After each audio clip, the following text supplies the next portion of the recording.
Wes Craven, you bloody genius. I blame my childhood nightmares on you, but I also thank you for them. Let's see some death. We open the movie with Freddy building his gloves in the boiler room. And just like that, the audience is drawn straight into this movie. And enter the movie title screen. Straight into it, Wes, no holding back. We start with a young girl scared out of her fucking mind running through the boiler room. And I'd be scared too if there was a boiler room full of sheep. But sheep are the least of your worries. Only to wake herself up, and it was just a terrible dream.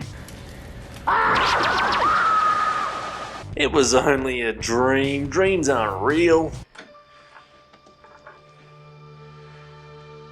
Oh shit, you really are terrified. Next day at school, Tina tells Nancy and Johnny Depp about her dream she had, but you can kind of tell they really don't give a shit. And then we move straight on to nighttime, and the three of them, they're hanging out watching movies. Blood popcorn.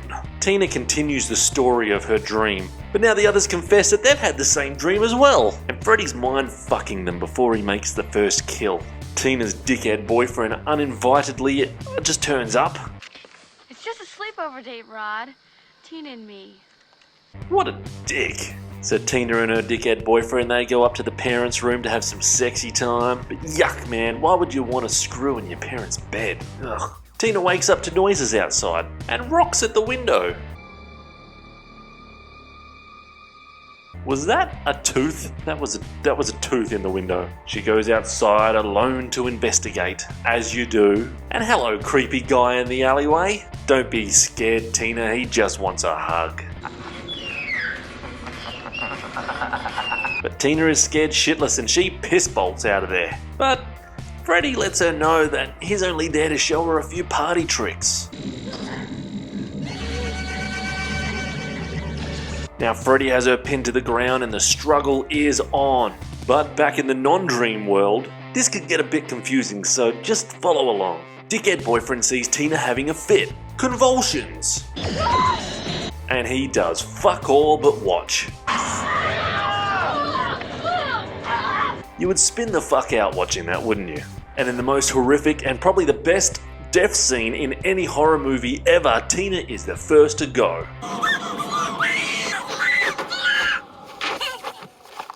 Hearing the screams up in the mum and dad's bedroom, Johnny Depp and Nancy, they go running up to see what's going on, only to find Tina all fucked up. Blood-painted walls. And the window opened with dickhead boyfriend gone.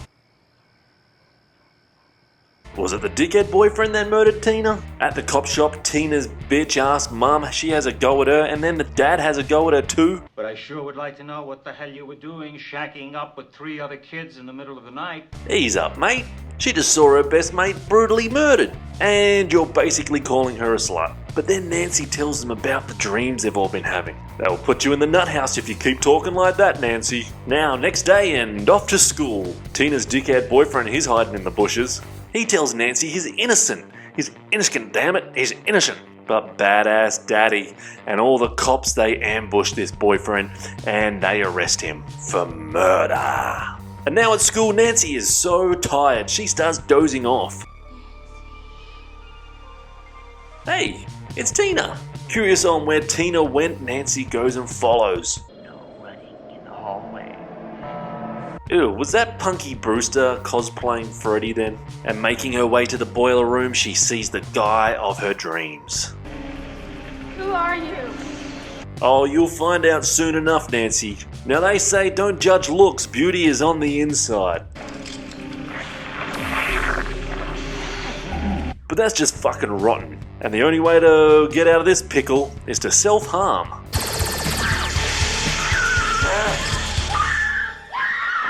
Great way to get out of class. I'll call your mother. Thanks, lady, that's in every single horror movie we've ever seen. So Nancy decides to go over to the jail and ask dickhead boyfriend for his side of the story of what happened. But he says the same things as her dreams. the guy with knives as fingers. Now convinced she's not crazy, she fucks off back home. Now it's always bath time before bed. And after a near-drowned experience, it's bedtime. Nancy, trying her hardest to keep awake, gets a window visit from Johnny Depp. But no sex for you, Johnny. Nancy wants to do an experiment. She sleeps and you stay awake. Sounds kind of fair, doesn't it? Now, in her dream, Nancy goes searching for Freddy. She heads on over to the police station to see Dickhead locked up. He's fine for now. Oh, and there's Tina. Hiya.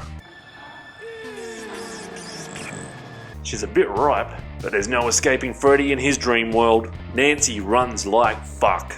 Gets back home and up the stairs. They don't seem right. You may need to call someone to fix them. Now Johnny Depp is asleep. You had one job, Johnny. One fucking job. And there's only one way to wake yourself up. This is just a dream. He isn't real. He isn't real. Nope, that's no good. But lucky for Nancy. Saved by the motherfucking bell. You bastard. What'd I do? That's a bit harsh, Nancy. Now Nancy and Johnny Depp, they're a bit concerned that they're next on Freddy's hit list. So they quickly go to the police station there to check that boyfriend Dickhead is okay. But Freddy's up to his old tricks again. They actually probably could have revived him, but nah, fuck it. And now it's Dickhead's funeral. They're all there, even though they all think he murdered Tina, but they're still at his funeral. They still all go. Nancy tells them all it was a guy with a burnt face that killed him. The parents look like they've been caught with their hand in the cookie jar at this stage. But the bitch mum has a solution. I've got something better. I'm going to get her some help. Make it someone else's problem, bitch. Now at the Institute for Sleep Disorders, Nancy is in a deep sleep and it's time for some fucking dream time. Didn't that happen to the X-Men chick? Not giving a fuck about her slashed arm, Nancy discovers something better. I brought something out from my dream. Where did you get that? The flea market, bitch. She just told you. Now back at home, Nancy and her mum are having an argument having words about this Freddy character. Bitch mum, she admits she knows him. You want to know who Fred Krueger was? Yes, go on. He was a filthy child murderer who killed at least 20 kids in the neighborhood. Lies. He wouldn't do such a thing. A bunch of us parents tracked him down after they let him out. But he was not guilty. We found him in an old abandoned boiler room where he used to take his kids. What did you do, you son of a bitch? He's dead, honey, because Mommy killed him. Murderer! Now it's night and Nancy's fallen asleep again.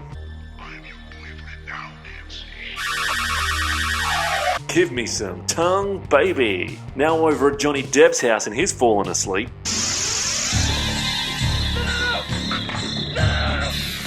And fallen into the bed. Was there an incinerator in there or something? Paramedics arrive on the scene. You won't need a stretcher up there. You need a mop. That's a bit unprofessional. Nancy's had enough. She's going in, and she vows that she's gonna bring Freddy out. Just a few booby traps and we're ready to go. After a chase in the boiler room, Nancy's plan works. Freddy's back in the real world. But will her traps be as good as Home Alone's Macaulay Culkin's were? Well played. Outstanding, Nancy. Home Alone before there was Home Alone. Don't you think his skin has gone through enough? Daddy and the police arrive, but Freddy's gone. Nope, he's upstairs trying to get it on with Mother.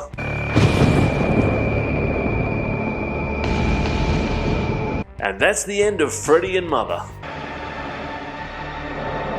Not quite fast, Nancy. Now how are you gonna beat him? Take back every bit of energy I gave you. I'm gonna have to use this trick on people that I can't fucking stand. Anyway, now it's the next morning, and Mother's alive, Tina's alive, dickhead boyfriend's alive, Johnny Depp's alive, and what a beautiful day to go for a drive. In the Freddy mobile, and Mother just waves goodbye. The end. Obviously that ending was a dream and they're all dead apart from Nancy, of course. So Freddy's actually still in the dreamland kicking ass again. But now for the questions we want answered. How did all the parents get away with Freddy's murder? How did they actually... I know one of them was a cop and they all hit the body or whatever they did, but how did they really get away with it? Like, everyone knows that Freddy Krueger died because of all the parents. Everyone knows the story. How did they get away with it? No one got investigated on. Nothing ever happened there. Tell me what? How did Freddy get the power of the Dream Master? They didn't explain how he got the power of being the Dream Master. Later on, I'm going to watch all these movies again, so I'm pretty sure they explain it in the later movies, but this is now part 1 where I want a question answered. Why? How? How did he get the power? How did he get it?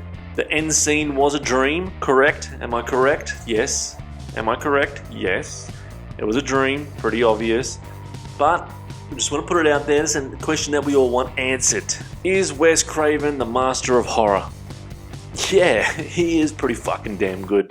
He gave us Scream, he gave us Freddy #1. Come on, man. He's done some damn good stuff. This one's a nearly perfect movie. There's a few things they left out of it that didn't get explained. There's a few things that they could have added in, and it was just a really good fucking film though. This one gets 8 out of 10 Freddy gloves. A near perfect movie by Wes Craven. This was freaking awesome. It had the horror aspect, it had the scare aspect, it made you scared. It made you want to know the story and all that. So this was a near perfect horror movie. 8 out of 10. Very, very good movie. And hell, I'm going to do like I did with the Friday the 13th movies. I'll do a ladder. So of course this goes at the top of the ladder. 8 out of 10. Of course nothing's probably going to beat this one. But I'm going to go through them all again and watch all the Freddys again. Week by week. If I do remember correctly, I remember the New Nightmare when I was a kid. I hated that. I've only seen it once or twice back in the VHS days, so I'm looking forward to watching that again because everyone raves on about that.